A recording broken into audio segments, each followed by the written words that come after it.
大家好，香港有黃記有黑記，我係華記，歡迎大家收睇華記直擊報導。今日咧就要踢爆泛民記者會講大話，我哋會4語廣播，我哋會用廣東話、國語、日語同埋韓文。大家好，香港有黃記有黑記，我是華記，歡迎大家收看華記新聞報道。こちらは華記ニュースチャンネルです。華記ニュースチャンネル입니다。今日係2019年嘅8月26號中午嘅時候咧，泛民開咗個記者會，大話連篇，我哋即刻踢爆佢。今天2019年8月26號中午，香港泛民召開記者招待會，可以說是大話連篇。我們現在馬上曝光他們的謊言。8月26日、今日昼頃、立法會が記者会見を開催し、このような嘘をついた。오늘 8월 26일 낮에 홍콩 입법협의회가 이런 기자회견을 통해가지고 사건에 대해서 폭로하였다。好，我哋即刻睇下郭家麒議員講乜嘢啊？包括係英國領事館嘅僱員咧，係被行政拘留超過15日。呢一啲嘅事實顯示咧，就係雖然咧，特區政府或者內地咧都話要冇係進行一啲嘅政治嘅審查，但係實質上佢做。同埋第二咧就係內地嘅做法咧係絕對唔會幫助呢件事去降溫。內地嘅做法只會令到香港人。好啦，咁佢呢件事係咩事呢？其實呢，我話俾大家聽呢，呢個立法局嘅議員呢，郭醫生啊，佢幫緊呢個叫做鄭文傑，係呢個英國領事館嘅職員，因為佢北上叫雞，俾人拉咗。咁但係呢，阿郭醫生呢就話人哋大陸呢，中國呢無理拘留佢15日。其實真相呢，人哋已經簽咗認罪書㗎啦。可以說一下這位立法會議員郭醫生的話，他說，這位香港的英國領事館的一個職員吧，他北上嫖妓，然後被公安拘捕15天，最後就說公安是無理拘捕，但是其實當事人的話已經簽署了認罪文件的。香港のイギリス大使館の職員が、中國大陸で風俗に行き、警察に捕まりまして、当事者は罪を認め15日間拘束され、ました。며칠 전 홍콩 출신 영국 대사관 직원이 중국 대륙에서 소위 불법 성매매로 경찰에 체포되고 부당하게 15일 동안이나 구속되었습니다。郭醫生咧，佢仲講啲乜嘢大話咧？聽下啦。反送中運動到而家，大家睇得到香港絕大部分嘅示威者，除咗琴日二波坊教訓嗰啲黑社會之外咧，係一個槍都冇打爛過，係冇影響過任何一個途人。何來嚴重嘅財產同埋人命嘅損傷？造成財產同埋人命嘅損傷係警察。如果尋日啲警方人員係開咗槍嘅話咧，後果係不堪。不過我想話俾大家聽，我亦都呢度警告警察，警察嘅做法雖然係特區政府同埋警察高層咧係煽動佢哋，我重申佢哋咁多次嘅做法係只會煽動更加多嘅警民衝突，但係開咗槍之後非法殺人嘅話咧係警方，即係話而家呢個郭家麒醫生咧好嘢，佢話咧由逃犯條例6月9日到而家咧冇傷過一個途人，冇爛過塊玻璃。我唔計立法局，因為立法局喺7月1號咧，我都要講下，立法局喺7月1號咧就俾一班暴徒咧就破壞，連特朗普咧都話呢一班係暴徒。呢班暴徒打爛咗呢一個立法局咧係總共價值1.5億嘅所有嘅設備，當然好多玻璃啦咁。咁但係問題咧就係、我哋今日都唔好講立法局，我哋講尋日發生啲乜嘢。我們先說一下這位郭家麒先生，他就說從6月9號開始至今的話，示威者是沒有傷及任何途人的。但是我們可以看到，就是從7月1號的立法會事件來說，立法會當時被高度的損壞。连美国的总统特朗普先生当时也提出了，就是损害香港立法会的设备高达1.5亿港币。然后我们也不要说之前的，我们先说最近的，昨天发生了一些什么事情。各紙は記者会見で、暴動はなく平和のデモでガラス1枚も破ってないと、真っ赤な嘘をついてます。今年の7月1日に立法局の建物が暴動者により破壊され、修理費用はおよそ 1.5 億香港ドルになります。アメリカ大統領トランプ氏もこれは暴動だと言いました。홍콩입법협의회 고시는 지난번에부터 시작한 시위는 6월 9일부터 오늘까지 아주 평화적으로 진행되고 있으며 유리 한 잔도 부수지 않았다고 이야기하였습니다.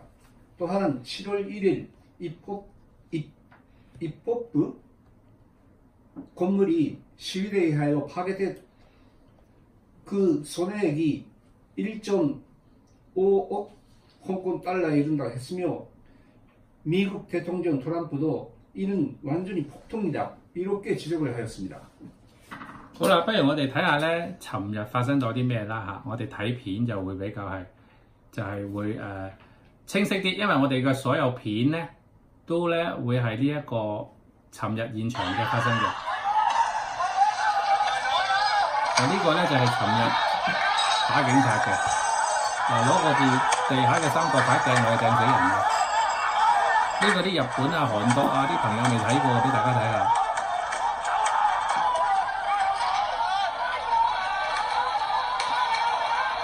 好啦，跟住咧又俾大家睇下一啲咩咧，就係呢啲咧點樣打差人，用雷球棍點樣打差人。呢啲咧喺香港傳媒咧係唔會喺新聞見到嘅，一陣間用普通話講下，同埋用韓文日文。我哋而家睇到手機呢啲消息咧，喺我哋香港嘅主流傳媒全部睇唔到嘅，報紙同電視睇唔到嘅。在香港的媒体还有报社上可能能够看到的内容来的，但其实这些都是真实每天在发生的事情，但是媒体全部都过滤到，变成了今天国际社会上都说香港警察是黑警。今ご覧になりました動画は、毎日香港で発生している事件の、動画になります。ただこのような動画は香港メディアの、テレビや新聞などに載ることは絶対にありません。このような、暴動の、ビデオは放映しないで警察側が悪いとずっと言っています。 지금 보신 동화는 홍콩에서 매일 발생하고 있지만 홍콩 메디아에서는 방영이 잘 안 되고 있는 것 같습니다. 我哋咧，尋日咧，因為咧有上60-70個暴徒咧，佢去襲擊幾個警員。咁尋日咧，警員就向天開槍，就係示警就開咗第一槍。咁但係就俾啲立法局議員咧就誣蔑佢我哋亂咁拔槍。其實差人咧舉支槍嚟咧係指嚇啲示威者，讓佢退縮。所以其實呢一樣嘢咧，尋日咧香港係發生歷史係開第一槍嘅喺今年呢個暴動。昨天的話，香港警察呢，由於只有幾名警員的情況下，被60-70名暴徒襲擊，然後導致了警員呢開了歷史以來的這一次暴動的第一槍，但卻被立法會的議員們呢說是警察是非法開槍，但是警察只是想嚇退示威者，保護自身的安全。昨べ、警察官、5、6名が、デモ車60人ぐらいの、に囲まれで、銃を出し発砲しました。自分を守るための行動だったのですが、記者会見ではこれは非法だと言われています。 어젯밤 경찰 이 씨가 데모 의원 60명에게 를 향하여 자비적 조치로서 할 수 없이 발표하였습니다. 係咁咧就我想話俾大家聽咧，暴徒咧佢用啲咩武器咧？即係我可以話俾大家聽，佢哋會用壘球棍啦。嗱，佢哋經常都話自己手無寸鐵嘅喎。呢啲立法局議員咧話啲暴徒示威者係手無寸鐵，但係我哋淨係講尋日，佢哋用壘球棍啦，同埋呢一個暴徒咧用呢把刀插完個警察之後咧，佢自己留言咧就話插完個警察好開心喎。跟住你見到呢一個咧。 佢哋成日假扮記者，呢個係港獨嘅領頭嘅分子黃洋達。呢一個咧好似明星嚟㗎，佢又拉槍添，但我唔記得咗咩明星啦嚇。咁咧佢哋又會用呢啲遮刀嘅喎，又會用啲磚頭綁鐵鏈做流星錘。其實佢哋用嘅武器咧係千變萬化㗎，絕對唔係手無寸鐵。 立法会的议员经常说示威者这些所谓的暴徒呢，他们是手无寸铁的。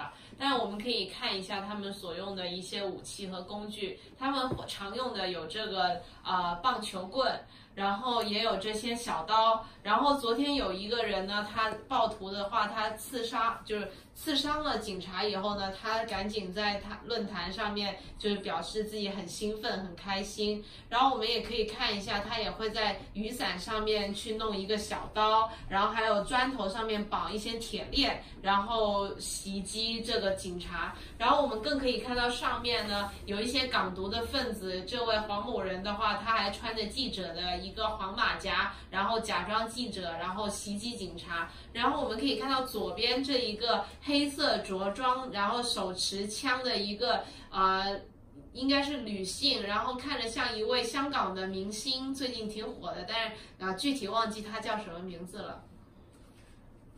記者会見で各紙は、デモ者は武器一つ持ってない、平和なデモをしていると言いましたが、写真から見るとデモ者は野球帽、ナイフ、あと拳銃のようなもの、あとナイフを傘につけた武器などを持っています。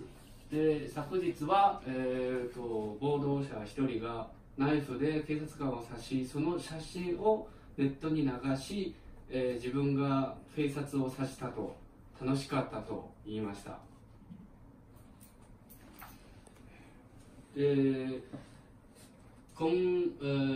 黒の服を着た女性、見た目は香港の芸能人に見えます。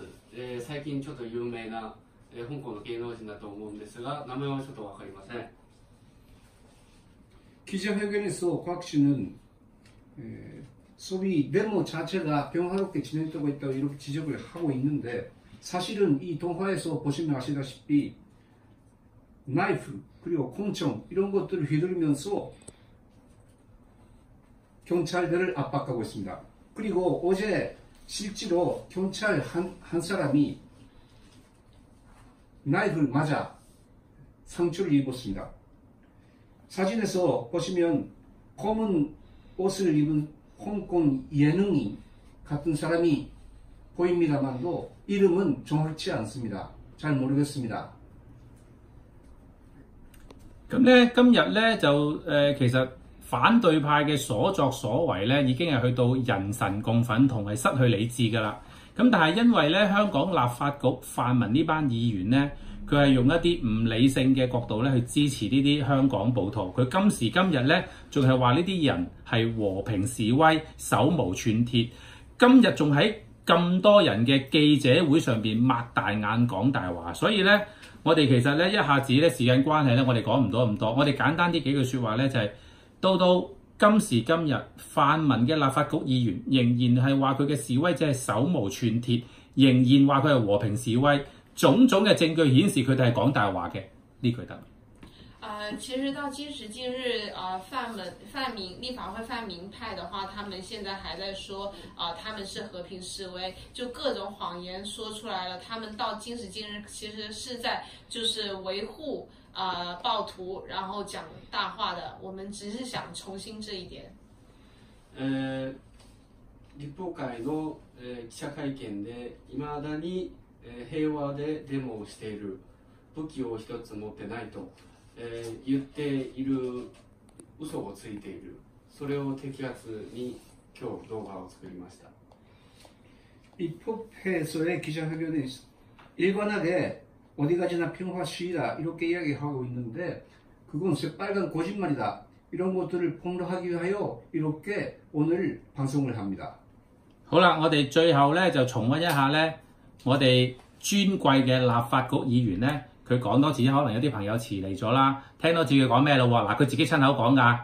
由反送中運動到而家，大家睇得到香港絕大部分嘅示威者，除咗琴日二波坊教訓嗰啲黑社會之外咧，係一個槍都冇打爛過，係冇影響過任何一個途人。何來嚴重嘅財產同埋人命嘅損傷？造成財產同埋人命嘅損傷係警察。如果尋日啲警方人員係開咗槍嘅話咧，後果係不堪。不過我想話俾大家聽，我亦都呢度警告警察，警察嘅做法雖然係特區政府同埋警察高層咧係煽動佢哋，我重申佢哋咁多次嘅做法係只會煽動更加多嘅警民衝突，但係開咗槍之後非法殺人嘅話咧係警方，即係話而家好啦，其實我再講多次啦，過去咧喺呢一個示威嘅途中咧，我哋好多香港嘅無辜市民搭地鐵嘅時候咧，會俾人哋擁出去打；揸車嘅時候咧，會無端端咧會俾啲暴徒剔出嚟咧去打；搭飛機落飛機嘅時候咧，又會俾一班暴徒咧攞出去虐打、毆打。剝晒佢啲衫褲，然之後咧再揾一啲索帶紮到佢着剩一條底褲，紮到佢大閘蟹咁樣。然之後咧，我哋有好多咧嘅人因為翻工咧係俾佢啲不合作運動咧嚟擋住啲車門，令到佢唔能夠翻工咧，跟住又有爭執，又喺度打我哋一啲正常嘅上班族。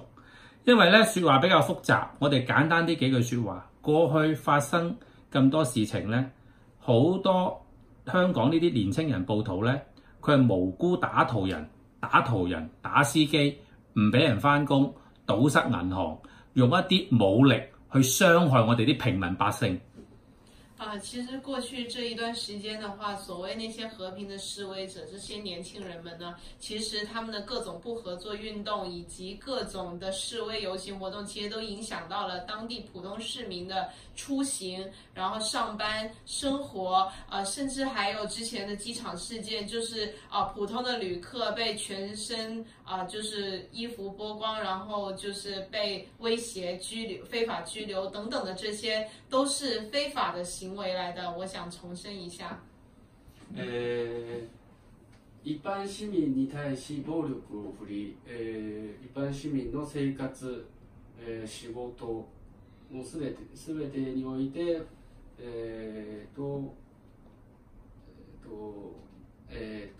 問題になっております。先日の発生した空港での暴行事件も同様です。これらはすべて非法であることを言いたいです。 이렇게 이번에 폭동이 폭력 시위가 일반 시민들의 생활에 상당히 큰 혼란을 일으키고 있으며 이전에 있었던 며칠 전에 있었던 공항에서의 폭동도 완전히 이것을 이야기하고 있습니다. 咁咧，其實咧，我哋今日咧點解會用4語廣播咧？因為好多啲日本人啊，或者韓國人啊，或者本地嘅華人咧，佢都唔了解，因為全部咧都俾一啲傳媒壟斷咗，所以我哋今日咧要做一個華記直擊報導。好啦，今日時間關係咧，我哋節目做到咁多先，聽日見，多謝晒。謝謝大家。視聴ありがとうございました。시청 감사합니다. 係。